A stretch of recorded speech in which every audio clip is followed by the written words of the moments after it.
Well, more bad news for Donald Trump. It turns out that it's not just Republican senators preparing for the robust vetting of Matt Gaetz, but even Trump's once staunch supporters at Fox News are giving Gaetz the once-over, which I can only imagine isn't going over well at Mar-a-Lago. I hope the walls are ketchup-proof. As you know, Gaetz is Trump's pick for Attorney General. He was the subject of an ethics committee investigation over whether he engaged in sexual misconduct and illicit drug use. The committee was supposed to vote on whether to release that report on Gaetz today, but now that Gaetz has resigned from Congress, the report has been scrapped. What are your thoughts on Matt Gaetz? Can he actually get confirmed, or is it not? He's not getting confirmed, and everybody knows that.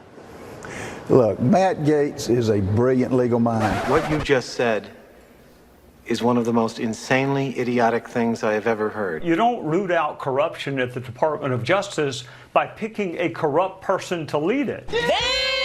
After Trump decided to nominate Matt Gaetz for AG, a man who the ethics panel has been investigating off and on since 2021, most recently focusing on alleged sexual misconduct, illicit drug use, accepting improper gifts, obstruction, and other allegations, it caused quite the split amongst the Republican Party. There were those who just suddenly forgot all the horrid things they'd said about Matt Gaetz in the past to appease their cult leader. He was accused of sleeping with an underage girl.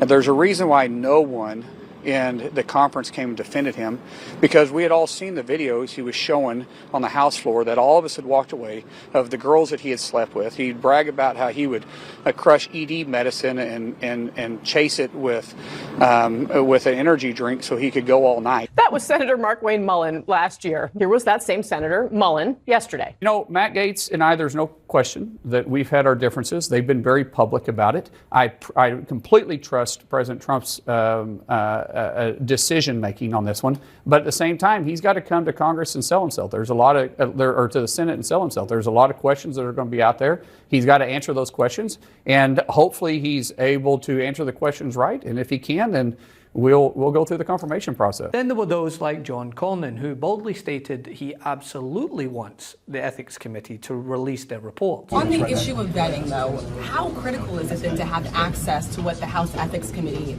has found in their investigation? I think there should not be any limitation on the Senate Judiciary Committee's investigation, including whatever the House Ethics Committee has generated. So you want to see it? Absolutely. I just think it's silly. I believe that the president is probably rewarding him for being such a loyal soldier to the president. But the president is smart enough and his team is smart enough to know that Mr. Gaetz will never get confirmed by the Senate. Mr. Gaetz breaks things to break things, and then once he breaks it even more.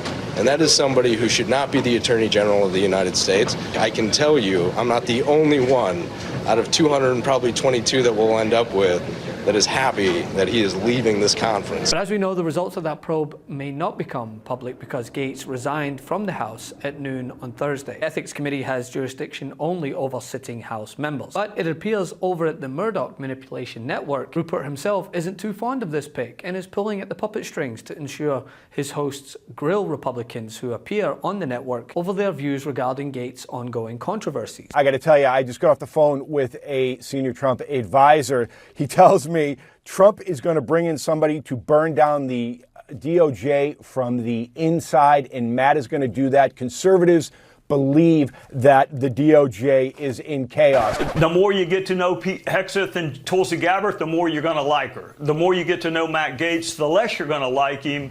I'm going to be really surprised if he can get confirmed. Right. So would I, especially after how he blew up Kevin McCarthy. I had no plan B. Yeah, the overwhelming majority of his picks will sail through because they were Grand Slam picks. But to Molly's point, you don't root out corruption at the Department of Justice by picking a corrupt person to lead it. So Matt Gaetz, either the report comes out and he's not going to be the Attorney General, or the report doesn't come out and he's not going to be the Attorney General.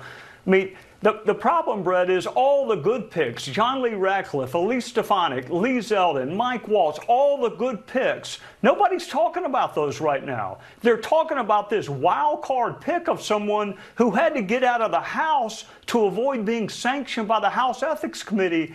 That dumbfounding pick is just sucking the oxygen out of all the good ones he made. This comes after numerous Republican senators, including members of the GOP-led Judiciary Committee that will oversee Gaetz' nomination for Attorney General, said that they definitely want to see the details of the House ethics investigation into him. The timing of Mr. Gaetz' resignation from the House raises serious questions about the contents of the House Ethics Committee report.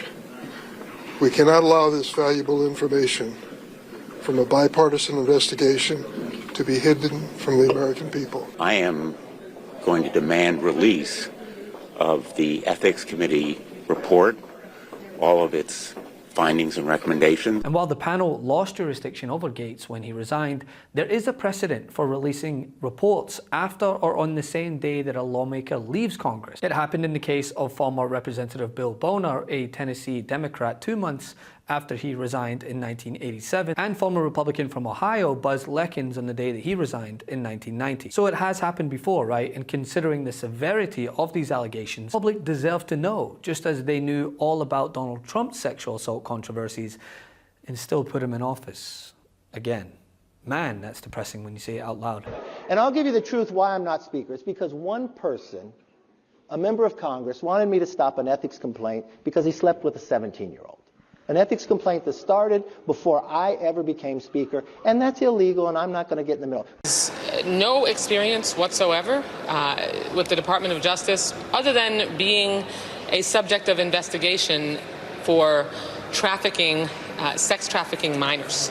I mean, that's his experience with the Department of Justice, and I mean, we're talking about someone who would be responsible for the entire system of justice, who has been investigated by the system of justice and has no other experience other than that. It is an extreme, outrageous nomination, and one that obviously I think should be defeated. And let's talk about former Hawaii Democratic Congresswoman Tulsi Gabbard to be director.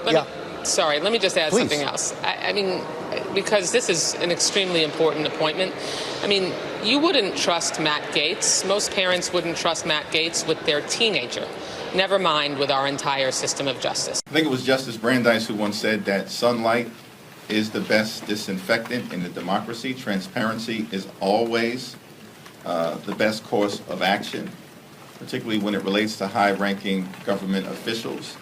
But I'm not going to get out ahead of the top Democrat on the House Ethics Committee, Susan Wild, until she and I have had an opportunity to talk. Here's the thing, if Fox News are struggling to get on board with your pick, a company with their own CVS-linked receipt of sexual assault cases, you know the report must be pretty damning. And tenacious attorney, trained at William & Mary College of Law, distinguished himself in Congress through his focus on achieving desperately needed reform at the Department of Justice. Few issues in America are more important than ending the partisan weaponization of our justice system.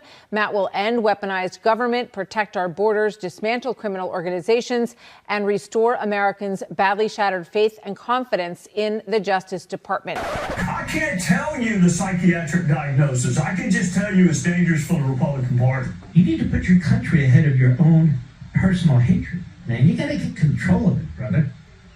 But he won't. I would compare him to that toddler that we've all seen at the family barbecue, eating toilet paper, shoving Cheerios up his nose to get attention. Real quick, Meta just changed their algorithm to suppress political content. Please follow our Instagram at MeidasTouch right now as we head towards 400,000 followers so you don't miss a beat.